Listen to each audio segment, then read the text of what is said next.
hoje vamos falar, na sequência da rubrica anterior, acerca dos brasões de arma. E mais concretamente da cidade invicta, ou seja, do Porto. Sim. E também vamos falar um pouco sobre Boelho. Está bem? Boelho é a minha aldeia natal, sim. Ora, vamos lá começar. Muito bom dia para todos os senhores espectadores e ouvintes. Não, podem ver. Podem ver a cara bonita no Facebook, a cara bonita da Mónica Pinto. Muito obrigada. A minha não posso dizer, também podem ver no Facebook, mas eu já não posso dizer cara bonita. Mas é muito simpático. Mas, bom, na semana, há 15 dias falámos sobre os brasões de armas e bandeiras de Portugal. E deixámos o Porto, não há tempo para mais, porque quando se começa a falar sobre coisas importantes da história de Portugal, nós perdemos, que há tanta coisa para falar. Os brasões do Porto são vários, há várias evoluções, mas temos pouquinho tempo, vou resumir. Porto é a cidade da Virgem. Porquê é que é a cidade da Virgem? Porque no brasão da cidade existe uma Virgem. A sério? E quem é esta Virgem? Então, se repararem, no brasão da cidade do Porto existe uma espécie de um castelo com duas torres. Isto não estava previsto. Juro que não estava previsto. Existe uma espécie de um castelo com duas torres. No meio é uma porta da muralha, e no meio tem uma Nossa Senhora. É a Nossa Senhora da Vendôme. E como é que aparece esta Nossa Senhora da Vendôme? O Porto foi conquistado, de certa maneira foi apresado, não foi conquistado, mas foi apresado pelo Conde de Vimmara Pérez, que é o logótipo do Porto Histórico e Medieval. É apresado no ano de 868. Mas depois é de novo reconquistado pelos árabes. Portanto, o Porto é de novo perdido. Depois, pelo meio, há uma série de histórias, incluindo o Almanzor arrasou literalmente o Porto. Mas isso é no século X. Mas o que é que acontece? O Porto, para reconquistar de novo a cidade aos mouros, pediu ajuda a uma armada, aos gascões. Então vem uma armada da Gasconha. Sério? Sim, nos finais do século X, portanto 900 e tal, vem uma armada da Gasconha ajudar a reconquistar o Porto. E desses gascões, vem com eles um bispo que era da cidade de Vendôme. O bispo da França. Portanto, a cidade de Vendôme. E como ele era o bispo de Vendôme, traz a Nossa Senhora de Vendôme. Venha Vendôme. Eles ajudaram-nos, de facto, a conquistar o Porto. E conseguimos reconquistar o Porto. E então esse bispo, que era o Dom Nónego, ou Nónego, depende aqui da terminologia fonética, esse bispo torna-se, de facto, no bispo do Porto. E o que é que ele faz? Na porta, quando o Porto é muralhado, faz uma porta principal, e ele pôs esta Nossa Senhora de Vendôme da sua terra em cima, na entrada da porta. É isto que está no brasão da cidade de Porto. É a Nossa Senhora de Vendôme, é a portuguesada e fica Vendôme. Portanto, nós hoje temos a Nossa Senhora de Vendôme. E tínhamos a calçada Vendôme, aquelas coisas todas. Temos a feira Vendôme, ainda hoje. Portanto, esta Nossa Senhora é que está, na cidade da Vendôme, é que está no brasão da cidade ainda hoje. Mas começa, de facto, a primeira vez que aparece um selo oficial do Porto, em 1353, e parece um selo que aparece já a Nossa Senhora da Vendôme, e à volta em latim diz Porto, Cidade da Virgem. Portanto, nós somos considerados a Cidade da Virgem já a partir de 1353. Tá. E depois passa a ser, de facto, o brasão e bandeira do Porto passa a ser, nós começamos a Cidade da Virgem, passa a ser o tal porta de entrada na cidade, com a Nossa Senhora da Vendôme no meio, entre duas torres. Pronto. E aqui vai evoluindo, as torres depois levam em cima, primeiro, digamos, as esquinas de Portugal, que ainda estão lá hoje, repararam, no brasão. Depois aparecem uns braços, um com uma bandeira, outro com uma espada, que significa a nossa evolução de termos sido capazes de fazer a restauração em 1640, a partir de 1640, mas sobretudo, digamos, as invasões francesas de 1809, que deu origem ao desastre de Plantas Vacas e por aí fora. Portanto, o brasão reflete a grandeza e a heroicidade do povo do Porto. Bom, até que chegamos, de facto, a um brasão que foi o mais famoso, certamente o mais famoso de todos, que decorre também das lutas do cerco do Porto, as lutas entre o absolutismo e o liberalismo. O que acontece? Sim. Em 1832, o Dom Pedro IV de Portugal e primeiro imperador do Brasil, digamos, desembarca em Pampelindo e invade o Porto. Para quê? Para, digamos, de certa maneira, conter e meter o irmão na ordem, o Dom Miguel, que usurpou o trono de Portugal e se tornou rei absolutista. Portanto, quando ele tinha prometido que ia ser o marido da sua sobrinha, que veio a ser Dona Maria II, Dona Maria da Glória, que depois reina Dona Maria II, e não fez nada disso, e portanto não interessa. Então o Dom Pedro invade o Porto e ganha de facto a luta do cerco do Porto, portanto a luta pela liberdade. Por isso é que temos a Praça da Liberdade e está lá o Dom Pedro na Praça da Liberdade. Uau, fantástico! E este Dom Pedro, como achou que o povo do Porto se portou durante quase 2 anos de ganhar de mente, foi de facto uma mortandade, um sofrimento terrível, mas de facto o Porto não foi tomado. E o que é que ele resolve? Resolve honrar o povo do Porto e a cidade do Porto de várias formas. A primeira forma foi tornar a cidade do Porto tinha uma divisa de guerra que era antiga, muito nobre e sempre leal. E ele mandou acrescentar invicta, porque de facto não foi tomada. Portanto, invicta a cidade do Porto. Ainda hoje é essa a divisa. Depois condecorou a cidade do Porto e o povo do Porto com a mais alta condecoração de Portugal, que é o colar da Torre Espada, que ainda hoje faz parte do brasão municipal, está à volta do brasão municipal. Depois transformou a cidade do Porto em uma cidade que foi sempre de mercadores e que nunca gostou muito de nobres nem de reis, transformou a cidade do Porto em cidade ducal. Portanto, o Porto passou a ser um ducado. E mais, para honrar, digamos, o facto do Porto ser e levar a nobreza do Porto, ele determinou que, a partir daquele momento, o segundo filho do rei de Portugal passa a ser Duque do Porto.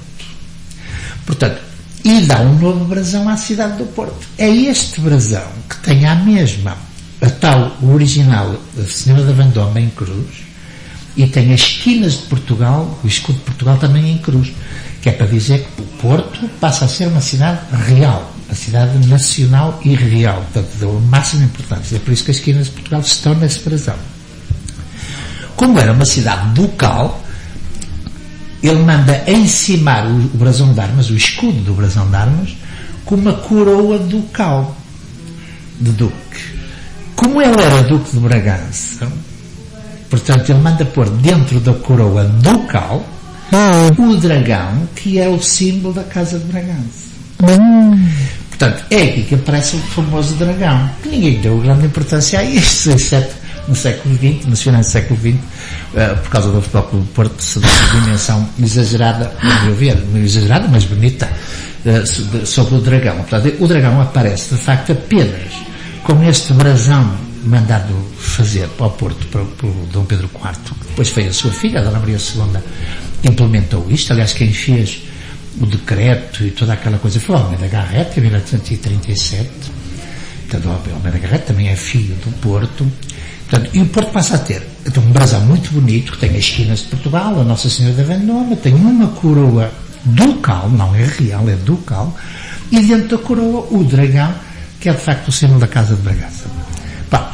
Este brasão funciona desde 1837 até 1940. Portanto, em 1940, o governo de Portugal, chefiado pelo Sr. Professor António Silva Oliveira Salazar, ordena a reformulação de quase todos os brasões de armas nacionais e tirou-se as coroas todas, não é? E passou-se a pôr aquelas as torres que significam 5 significa uma cidade de primeira categoria, 4 creio que é a vila, o concelho, e depois tem 3 que é uma aldeinha, não é? Portanto, essa substituição. Agora, o Porto deixou de ter outra vez o dragão a partir de 1940. Não sei, agora, claro, tem o dragão no Futebol Clube do Porto. Portanto, vejam como é que o Futebol Clube do Porto também é interessante saber como é que o Futebol Clube do Porto, digamos, agora se puxou no final do século XX sobre o dragão. É que o emblema do Futebol Clube do Porto, atenção que os clubes não têm brasões, têm emblemas. O brasão é só de cidade ou de nomes de pessoas ou de famílias. Portanto, o emblema do Futebol Clube do Porto, se reparar, é o atual, mas em 1922 era só a parte de baixo que era aquela bola azul, tem uma bola azul que tem 3 fiinhos brancos e depois tem 3 letras que diz FCP, Futebol Clube do Porto. por 3 pontinhos. E o jogador do Futebol Clube Porto, que devia ser jogador e também dirigente, achou que o emblema do Futebol Clube Porto era muito pobrezinho. E então o que é que ele resolve? Resolve pôr em cima do emblema da tal bola o brasão da cidade. Portanto, o atual emblema do Futebol Clube Porto é a bola original azul com o brasão da cidade em cima. Exatamente. Brasão que foi extinto em 1940, não é? Portanto, em 1940 é criado um novo brasão, que ainda igual temos hoje. As pessoas confundem o brasão da cidade com o logótipo da Torre dos Clérigos, que foi feito pelo Rui Rio, ou agora o Porto Ponto pelo Dr. Rui Moreira. Isto são logótipos, quer dizer, são coisas comerciais. O brasão da cidade do Porto continua a ser o de 1940, que é a Nossa Senhora da Vendôma no centro, não é? E depois em cima os castelinhos, os 5 castelos de cidade principal, e à volta o colar da Torre de Espada, que é a mais alta condecoração portuguesa. Pronto. No fundo, o Porto, isto é uma forma muito resumida de explicar, mas entre o primeiro, o selo de 1353, já com a Nossa Senhora da Vendôma, e o de 1940, o atual, há ali para aí 11 ou 12, digamos, pequenas alterações, vai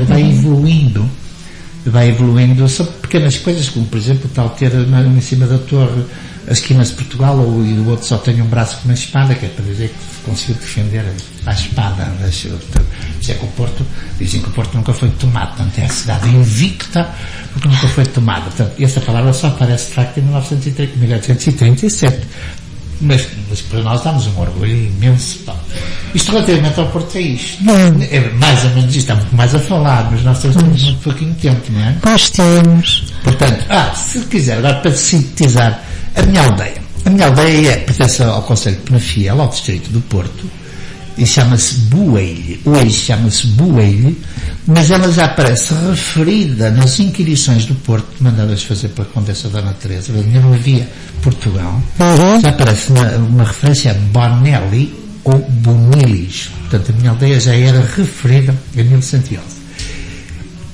E temos uma igreja românica lindíssima, que é considerada a mais pequena igreja românica da Península Ibérica. Portanto, e depois tem 2 teses que foi mandada construir pela Rainha Dona Mafalda. Mas nós temos 2 rainhas Dona Mafalda, quer dizer, num curto espaço de tempo. Temos a primeira, a mulher de Dom Afonso Henriques, né? Que alguns chamam de Matilde, mas para nós oficialmente é a Rainha Dona Mafalda, mulher de Dom Afonso Henriques, que eu acho que foi ela que mandou construir esta igrejinha de Boelho. E depois temos a neta dela, que é a Rainha Santa Mafalda, que está sepultada em Aroca, que por acaso morreu em Rio Tinto, na Quinta das Freiras. Portanto, e há teses que diz que foi esta neta que mandou construir a igreja românica de Boelho. Eu acho que foi de facto a avó, a primeira rainha. Porquê? Porque o Boelho tem o santo de Boelho, o Arago, portanto o padroeiro, é um santo francês, é o Sangens. Portanto é um santo muito pouco conhecido em Portugal, e já era muito pouco conhecido naquela altura. Portanto, eu penso que para ter um santo padroeiro tão desconhecido, só podia ser uma pessoa que o trouxesse, tivesse conhecimento dele e o trouxesse daquela região que hoje é parte da França, de onde veio a nossa primeira rainha, a Rainha Dona Mafalda. Portanto, eu penso que, por isso é que eu acho que foi ela que mandou fazer a igreja de Boelho e não a sua neta. Portanto, isto é a diferença entre ser uma igreja do século XII ou ser do século XIII. Né? Portanto, esta Rainha Mafalda, que está em Aroca, sepultada em Aroca, e que morreu na Quinta das Freiras, é muito engraçado porque a ela está ligada a segunda história do burro GPS português. Hoje não temos tempo, porque o primeiro burro GPS está ligado ao nosso primeiro padroeiro da cidade, que é o São Vicente. Deixe só dizer o seguinte: a Nossa Senhora da Vendôma, esta Nossa Senhora da Vendôma, que está no brasão do Porto, nunca foi padroeira do Porto. Nunca foi. Exceto em 1984. Em 1984, o Bispo do Porto pensou: então nós somos a cidade da Virgem há 700 anos, ou quase para aí, ou mais, e temos um padroeiro homem, que era o São Pantaleão. Então decidiu que somos a cidade da Virgem, vendemos o São Pantaleão, não sei o que é, e comprámos de novo a Nossa Senhora da Vendôma, que está no fundo na história do Porto original. E portanto passou a ser padroeira do Porto desde 1984. Metropolitana, a rádio feita a pensar em si.